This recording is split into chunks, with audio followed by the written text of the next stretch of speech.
सुन ले सजनी बात मोर।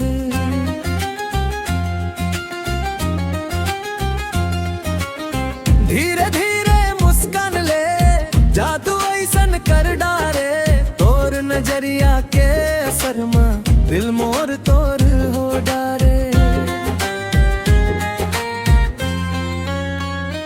का कराम संगी तोर से माया हो गे ना, रात दिन बस तोर ख्याल आवे ना। तोर बिना सुना लागे ये संसार, आ जाना सजनी कर ले स्वीकार।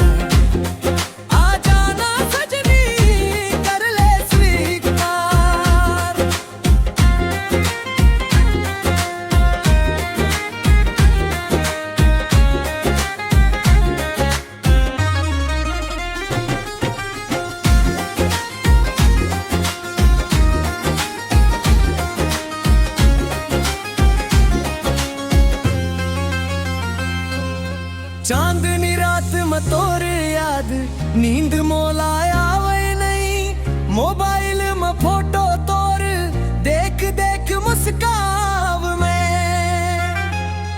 तोर चूड़ी के छन छन आवाज दिल में संगीत बजाते, ते हंस दे बे एक बेर मन मोर झूम उठते।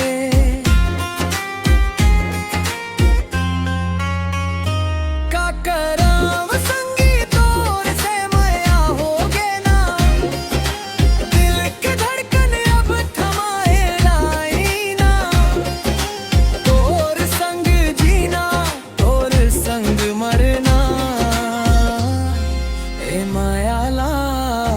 कैसे छुपाना।